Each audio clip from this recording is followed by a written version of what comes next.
남포가족 여러분 안녕하십니까? 수요 성경 공부 시간입니다. 날씨가 제법 쌀쌀해졌죠? 옷깃을 여미게 하는 그런 날씨예요. 그러다 보니까 우리 마음도 조금 다치는 것 같은데 오히려 이럴 때일수록 하나님의 말씀을 향해서 우리의 마음이 활짝 열리는 귀한 시간 됐으면 좋겠습니다. 우리 기도하고 함께 성경 공부 시작하겠습니다. 하나님 아버지, 저희에게 성령 하나님께서 주시는 큰 깨달음과 그리고 주님이 주시는 참 안식과 그리고 하나님께서 우리에게 주시는 지혜가 이 시간 함께 있기를 간절히 원합니다. 말씀을 통해서 저희를 위로해 주실 뿐 아니라 또한 저희가 앞으로 살아갈 인생에 있어서 하나님과 함께 동행하는 그러한 기쁨과 또한 확신을 저에게 허락해 주옵소서. 이 시간 성령 하나님께서 우리와 함께 하실 것을 믿고 예수 그리스도의 이름으로 기도하옵나이다. 아멘. 오늘 우리가 다윗의 등불 하나님의 언약과 왕국 시간에 다룰 왕은 여러분들이 너무나 잘 알고 있는 그리고 좋아하는 왕 히스기야입니다. 먼저 하나님 말씀 같이 한번 읽어보도록 하죠. 역대하 32장 말씀입니다. 너희는 마음을 강하게 하며 담대히 하고 아수르 왕과 그를 따르는 온 무리로 말미암아 두려워하지 말며 놀라지 말라. 우리와 함께 하시는 이가 그와 함께 하는 자보다 크니 그와 함께 하는 자는 육신의 팔이요 우리와 함께 하시는 이는 우리의 하나님 여호와시라. 반드시 우리를 도우시고 우리를 대신하여 싸우시리라. 아멘. 오늘 이 부분은 바로 히스기야가 유다 백성들을 격려하던 그 말씀입니다. 히스기야는 아하스와 함께 공동 섭정을 했었습니다. 그리고 그 와중에 이스라엘이 멸망을 하게 되죠. 그리고 아하스가 죽은 그 해에 715년 단독으로 유다를 다스리게 됩니다. 그는 아버지 아하스와는 전혀 다른 길을 걷게 되죠. 그는 개혁자였던 것입니다. 당시 유다는 주변 나라들의 상당히 비웃음거리였습니다. 그 비웃음이 된 원인을 이렇게 히스기야는 말합니다. 하나님 보시기에 악을 행하여 하나님을 버리고 얼굴을 돌려 성소를 등지고 낭실을 문을 닫으며 등불을 끄고 분향도 하지 않고 번제를 드리지 않았다. 이것이 바로 히스기야가 생각한 왜 지금 유다가 이러한 문제에 빠져 있느냐, 왜 주변 나라들의 비웃음거리가 됐느냐, 그 원인을 이야기했습니다. 그리고 그의 개혁이 시작됩니다. 바로 성전을 깨끗하게 한 사건이죠. 첫째 해, 첫째 달에 성전 문들을 다 열었습니다. 그리고 성전을 수리하고 성전의 문과 기둥에 금을 입혔어요. 그리고 제사장들과 레위 사람들을 성결하게 하고 16일 만에 모든 기구와 성전을 깨끗하게 완전히 바꾸었습니다. 그리고는 성결하게 된 성전에서 하나님께 제사를 드립니다. 바로 속죄제를 드린 거죠. 나라와 성소와 유다를 위한 속죄제를 드리면서 그 속죄제로 인하여 백성들은 성결하게 되었고 레위인들은 이 모든 기간 동안 정말 기쁨으로 찬양을 했습니다. 다윗의 노래, 아삽의 시, 정말 찬양을 하면서 하나님께 기쁨과 영광을 돌렸죠. 그리고 왕과 모든 백성들이 하나님께 엎드려서 경배했습니다. 이제 백성들은 하나님 앞에 감사 제물과 범제물을 가져오기 시작했어요. 그런데 그때 제사장은 굉장히 부족했거든요. 왜냐하면 제사장들이 성결하지가 않았고 그리고 이제까지 우상들을 섬기는 일 때문에 제사장들이 전혀 준비가 안 돼 있었습니다. 그런데도 오히려 감사의 제물은 넘쳤다고 성경은 말합니다. 이 모든 일은 그런데 갑자기 일어난 것이었습니다. 다시 말하면 사람들이나 심지어 히스기야도 계획한 게 아니었어요. 그래서 모두 하나님께서 준비하셨다는 것을 알게 됐습니다. 왜? 일어날 수 없었던 일들이 계속 일어나고 있었던 거거든요. 이런 기쁜 제사가 일어날 수 있을까? 전혀 생각하지 못했는데 그게 일어난 것입니다. 그래서 그 사실이 이스라엘 백성들에게는 기쁨이 될 수밖에 없었어요. 하나님께서 우리를 위하시는구나. 제사장은 준비하지 못했지만 하나님은 준비하고 계셨고, 매일 피워야 하는 향단에는 향이 없었지만, 등불은 다 꺼져버렸지만, 떡상에는 떡이 하나도 없었지만, 하나님은 하나님의 자녀를 잊지 않으셨던 겁니다. 여러분, 우리가 우왕좌왕하고 심지어 우리의 마음에 있는 성전의 문을 닫을 수도 있죠. 말씀, 기도조차 정말 가까이 하기 어려울 정도로 힘들어할 때, 그리고 우리는 마치 하나님을 잊은 것처럼 그렇게 살고 있을 때, 여러분 놀랍지 않습니까? 하나님은 그때 준비하고 계셨습니다. 그리고 이제 이스라엘은 유월절을 지키게 됩니다. 히스기야가 브엘세바에서 단까지 전 이스라엘에 사람을 보냅니다. 유월절을 지키라 이렇게 전하죠. 우리나라 치면 제주도부터 백두산까지 전체를 다 사람들을 보낸 거예요. 그 첫 말씀이 어떤 말씀이냐? 이렇게 말씀합니다. 이스라엘 자손들아, 너희는 아브라함과 이삭과 이스라엘의 하나님 여호와께로 돌아오라. 여호와께로 돌아오라. 너희 조상들 같이 목을 곧게 하지 말고 여호와께 돌아와 영원히 거룩하게 하신 전에 들어가서 너희 하나님 여호와를 섬겨 그의 진노가 너희에게서 떠나게 하라. 근데 이렇게 말씀을 전했지만요, 돌아오는 것은 사실 조롱과 비웃음이었습니다. 그러나 유월절이 가까워지니까요, 많은 인파가 예루살렘에 모이기 시작했습니다. 그런데 여기에 놀랍게도 아셀 지파, 므낫세 지파, 스불론 지파에 있던 이들도 찾아오게 됩니다. 성경은 그들이 겸손한 이들이었다고 말합니다. 여러분 생각해 보십시오. 나라는 망했습니다. 예배조차 드릴 수 없었습니다. 그들은 유월절을 아마 잊어버렸을 것입니다. 그런데 그 유월절이 자기들에게 찾아온 거죠. 그달 14일에 유월절 양을 잡습니다. 이 달은 진짜 유월절 달이 아니라 바로 그 다음 달, 두 번째 달 유월절이었어요. 그래서 이 유월절은 굉장히 파격적인 면이 있었습니다. 그 중에 하나는 성결하지 않은 이들에게 유월절 양을 주었던, 그래서 그들이 먹을 수 있었던 그런 일입니다. 여기서 놀라운 일이 벌어지죠. 히스기야가 하나님 앞에 기도한 것입니다. 이렇게 기도했습니다. 선하신 여호와여 사하옵소서. 스스로 깨끗하게 못했을지라도 사하옵소서. 지금 유월절 규례를 따라서 참석하지 못했습니다. 그들이 성결하지 못했습니다. 그러나 여호와여 이들을 용서해 주옵소서. 근데 그 하나님께서 그 기도를 들으셨습니다. 그리고 성경은 말하기를 여호와께서 그들을 고치셨더라 이렇게 이야기합니다. 여러분, 제 뒤에 들어가면 더 이것이 분명해지지만 여기까지만 봐도 여러분 누군가가 좀 생각나지 않으세요? 이 히스기야가 했던 이 개혁들이 무언가 굉장히 중요한 것을 그림자로서 보여주고 있거든요. 첫 번째는 성전을 청결하는 걸 보세요. 누가 이렇게 성전을 청결케 하고 성전을 정화했나요? 맞습니다. 예수 그리스도께서 오셔서 가나 혼인잔치가 있는 바로 그 다음에 곧바로 하셨던 일이 뭐였습니까? 성전을 청결하게 했던 거죠. 여러분, 우리는 이 사실을 통해서 바로 이 히스기야의 개혁과 예수 그리스도와 굉장히 깊은 연관이 있구나.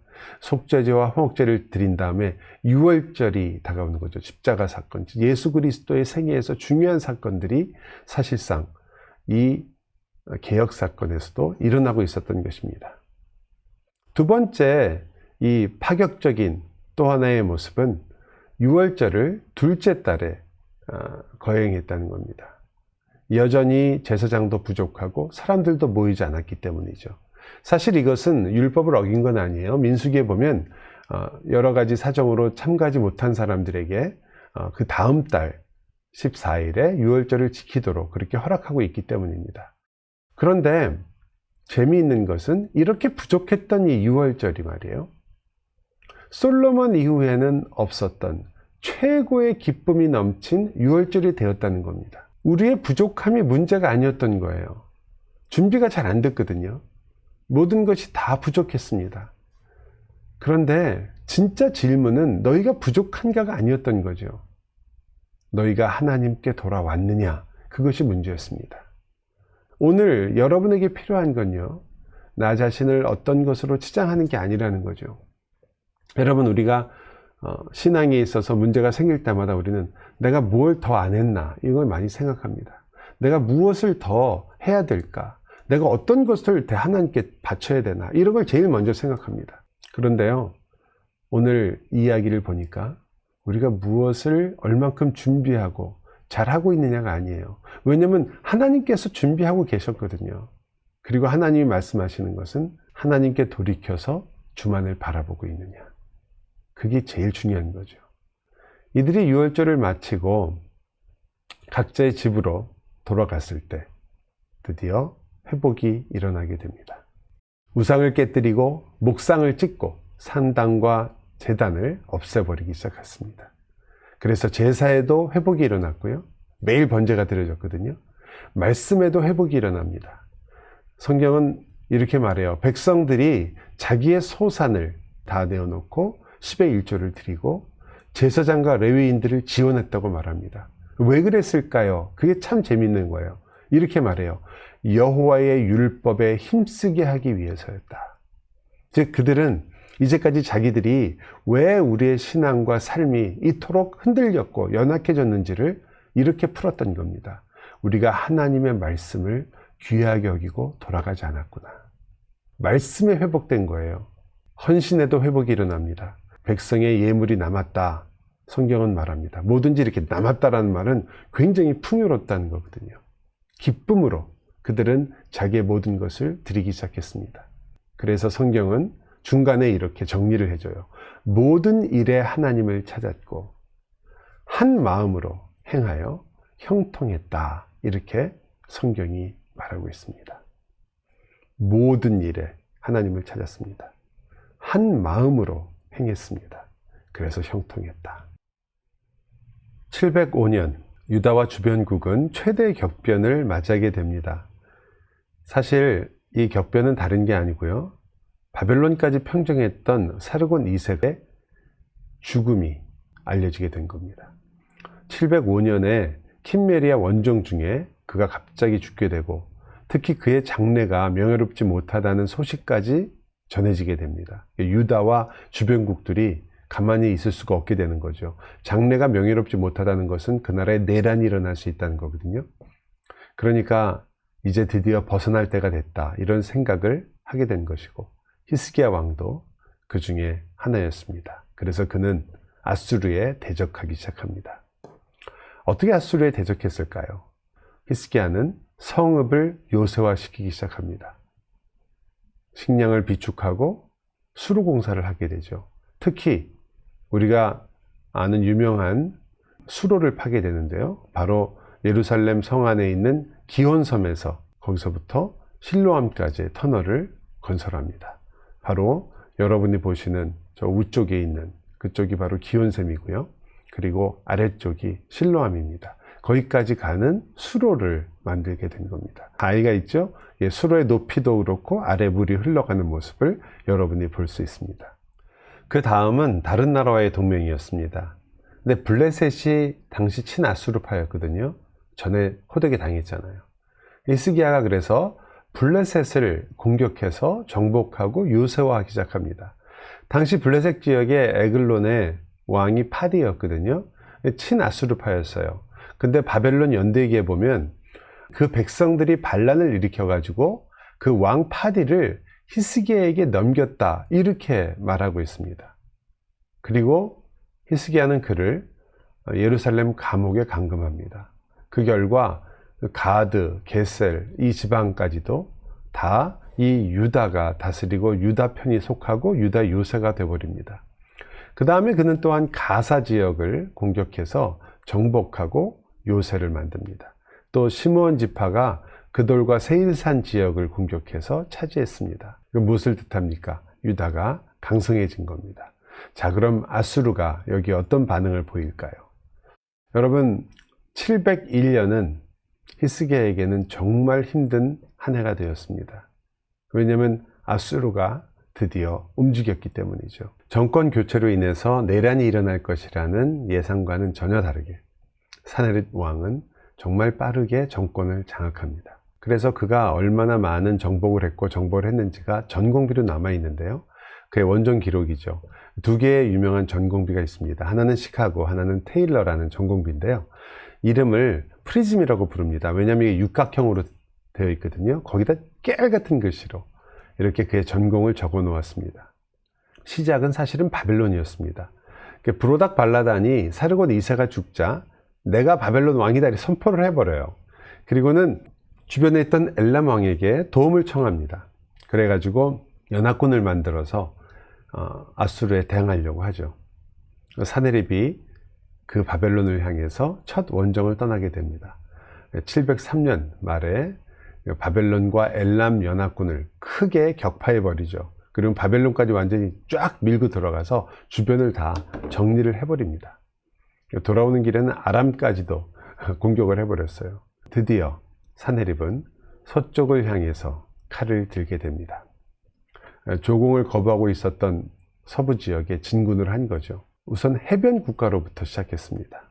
서쪽에 있는 시돈을 공격하고, 그래서 시돈 왕은 도망가고, 그리고 해안선을 따라서 인접한 모든 도시들을 공격해서 다 항복을 받아내죠. 유파 지역까지 내려오게 됩니다. 이것 때문에 이미 먼저 겁을 먹었던 아스돗, 암몬, 모압, 에돔도 다 조공을 바치게 됩니다. 드디어 아수르가 칼을 뺐구나. 저도 놀란 거죠.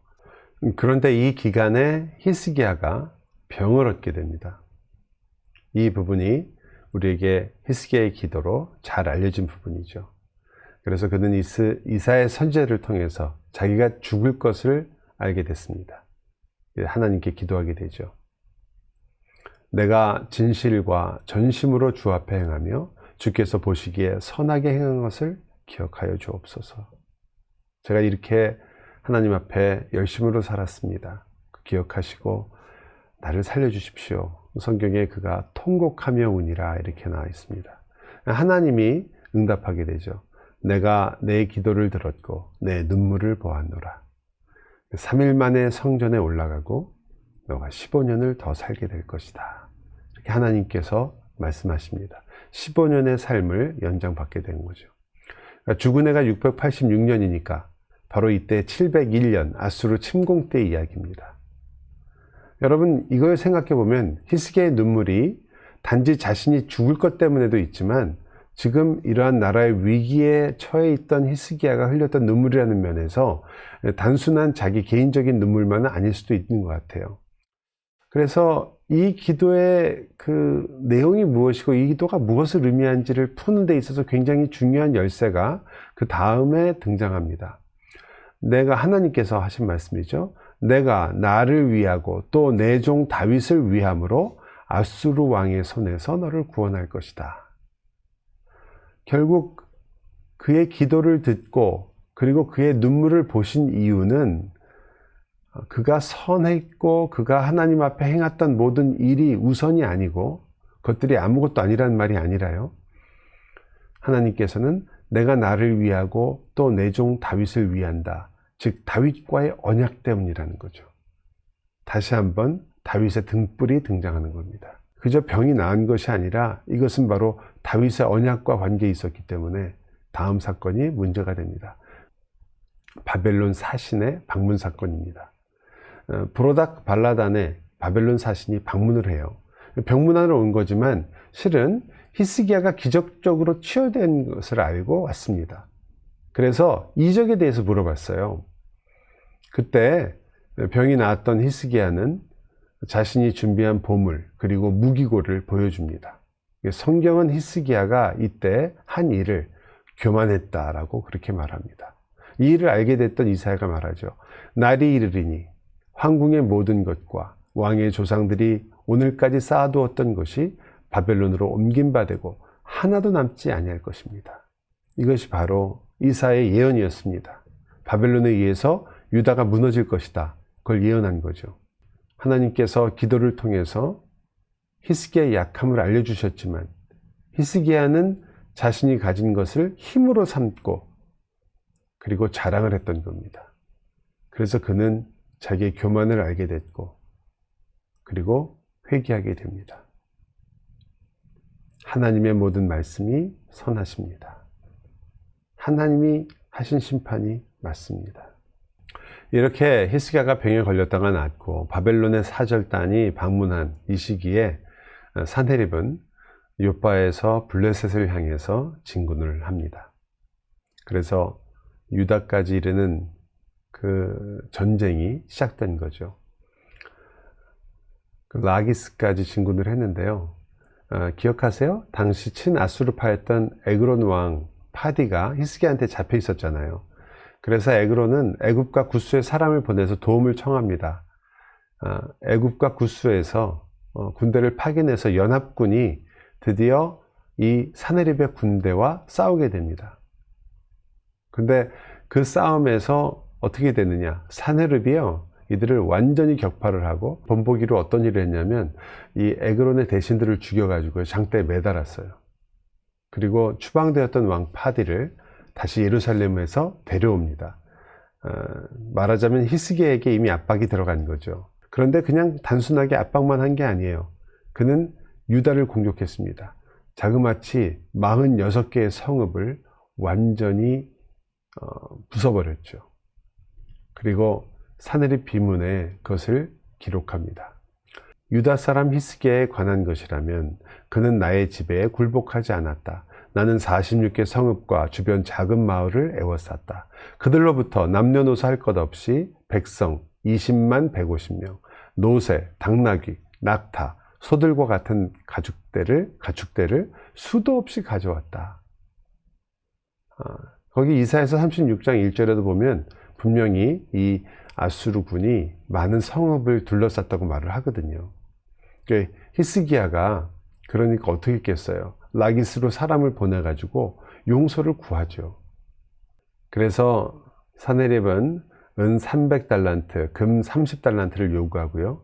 히스기야가 궁전과 성전에 있는 은을 다 가져다가 주고, 심지어는 성전 문하고 성전 기둥에 금으로 입혔잖아요. 그것도 다 벗겨가지고 아수르 왕에게 바칩니다. 그러나 조공을 받은 아수르 왕은 물러났다가 다시 온 건지 아니면 그대로 다시 진격을 했는지 그건 정확하진 않은데요. 어쨌든 부하 장군에게 대군을 줘가지고 예루살렘을 포위하게 합니다.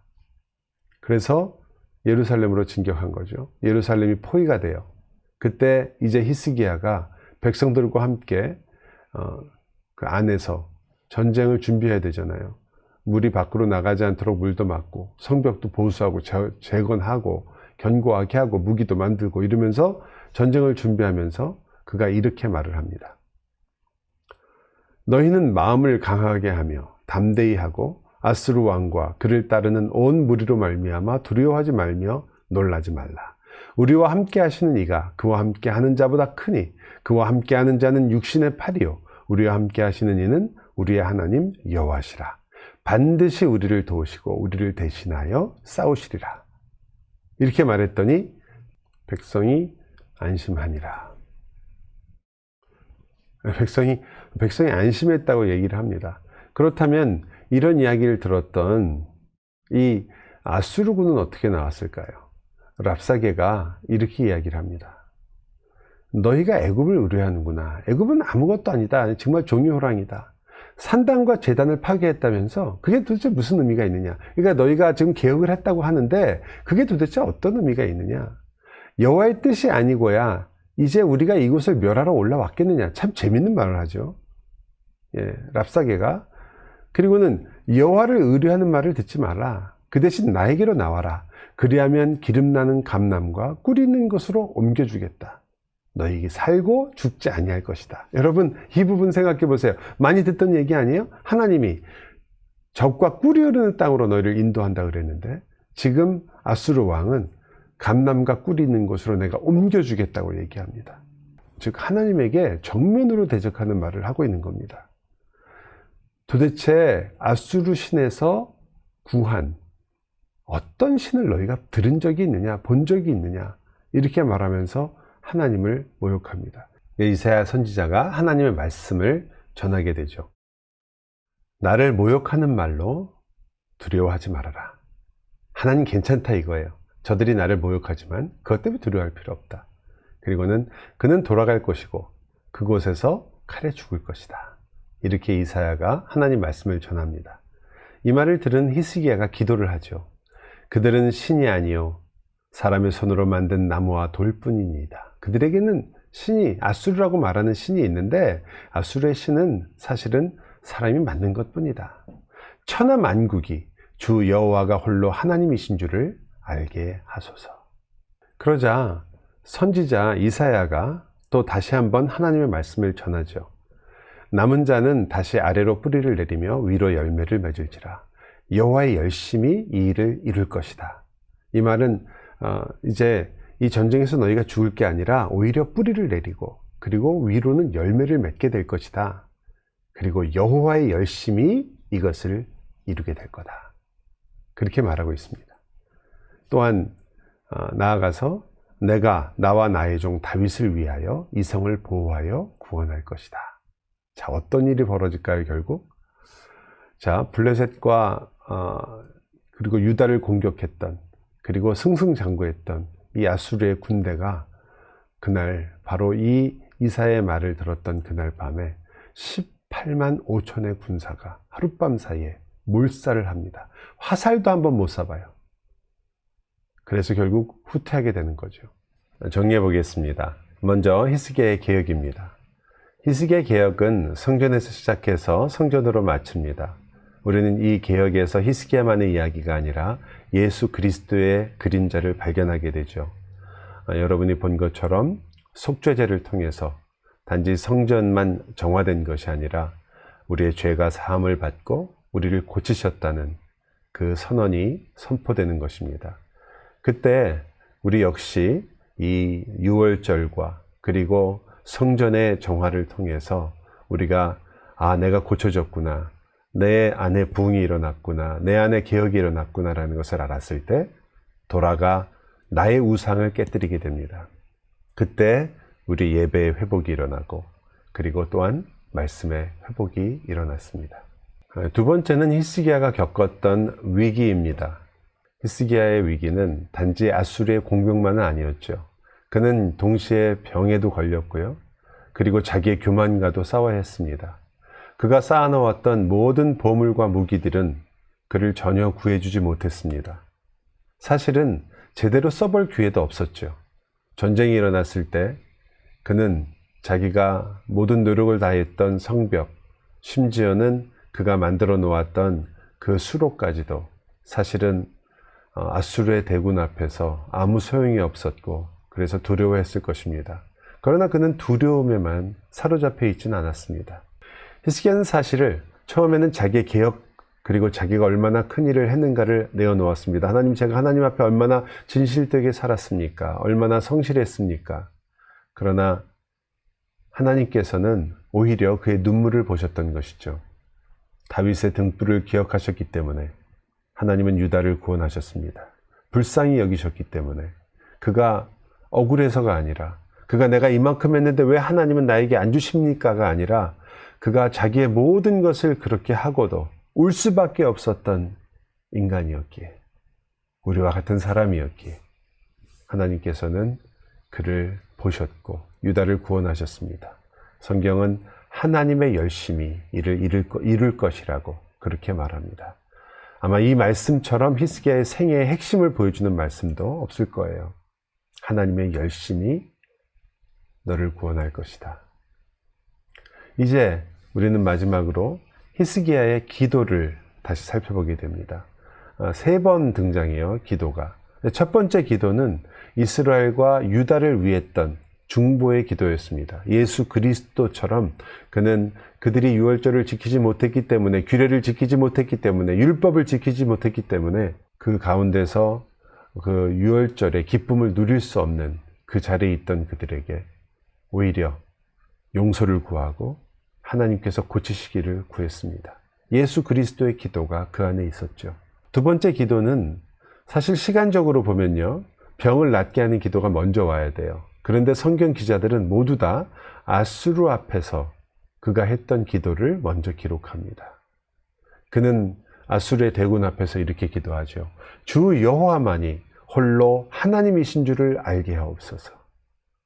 이 기도는 주만이 우리의 구원이라는 고백이었고 하나님은 교만했던 아수르를 오히려 물리치셨습니다. 마지막 기도는 병을 낫게 하는 그리고 낫게 해달라는 기도였는데요.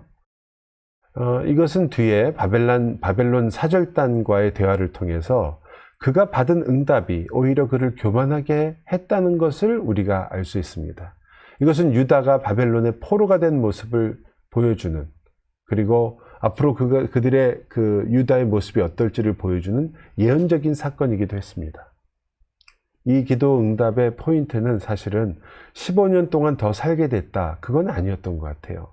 왜냐하면 15년 동안 히스기야의 인생 가운데 성경에 기록된 어떤 행적도 없기 때문입니다. 오히려 어떻게 본다면 침묵의 세월이죠. 여러분, 히스기야의 통치 기간이 약 29년입니다. 15년이면 거의 절반이죠. 그 절반에 대한 그의 고백이 무엇이었습니까? 그는 이렇게 고백합니다. 교만했고, 그래서 자기 자신이 마땅히 이 모든 것을 누릴 줄 알았던, 내가 하나님 앞에 이렇게 부흥을 주도했고 개혁했기 때문에 나는 당연히 하나님으로부터 이런 것을 누릴 수 있을 거라고 생각했던, 교만했던 그가 이렇게 고백합니다. 여호와께서 하신 말씀이 선하십니다. 나는 이 모든 것을 받기에 부족한 자입니다. 그의 개혁은 물론 위대했습니다. 그런데 그가 입혔던 성전문과 기둥의 금이 다 벗겨집니다. 그가 했다고 생각했던 그런 것들이 아무것도 아니다라는 것을 히스기야는 아이러니하게 깨닫습니다. 내 진정과 내 열심이 모든 것이라고 생각했던 히스기야에게 그는 이제 내가 하나님 앞에서 내가 행했던 것이 아니라 나와 함께 하셨던 그 하나님이 소중하다는 것, 내가 얼만큼 많은 일들을 이루어 놓았냐가 아니라 내가 하나님의 자녀로서 하나님과 얼마나 동행했으며 그를 사랑했으며 그의 얼굴을 구했으며 그로 인하여 기뻐했으며 그가 나의 모든 것이 되셨는가. 그는 주님 앞에 겸손히 고백하게 되는 거죠. 여호와의 말씀만이 선하십니다. 주의 말씀을 내 삶에서 이루어 주옵소서. 여러분과 제가 히스기야의 생애를 보면서 다시 한번 느끼게 됩니다. 주여, 주의 말씀, 주의 나라 내 안에 이루어 주옵소서. 내일 내가 누군가와 이야기할 때 주님의 나라가 내 안에 있다는 것을 기억하며 말하게 해 주옵소서. 내가 짜증나며 내가 손해보는 것 같을 때 주님의 말씀을 나에게 이루어 주옵소서. 주께서 나와 약속하신 그 약속을 주의 열심으로 이루신다는 것을 저로 하여금 잊지 않게 하여 주옵소서. 나는 사실은 그 어떤 것도 받을 수 있는 자격이 없는 자입니다. 오로지 주님만을 바라오니 주의 말씀, 주의 뜻을 내 삶에서도 이루어 주옵소서. 여러분, 그것을 우리는 형통이라고 부릅니다. 사랑하는 여러분, 선하신 주님이 내일도 여러분과 함께 여러분의 직장에, 여러분의 가정에, 여러분의 하고 있는 모든 일에 함께 하실 것입니다. 여호와의 선하신 말씀이 여러분에게 이루어질 것입니다. 기도합시다. 사랑의 주님, 그렇게 주님의 놀라운 은혜가 저에게 이루어지게 하시고 저희로 그것을 기쁨으로 여기게 하시고 저희가 그 힘으로 살게 하여 주옵소서. 예수 그리스도의 이름으로 기도하옵나이다. 아멘.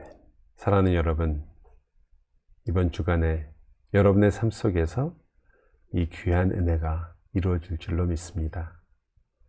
함께하는 이 말씀의 공부가 여러분을 매일 더 새롭게 하고 주님께 더 가까이 가게 하는 귀한 시간 되기를 바랍니다.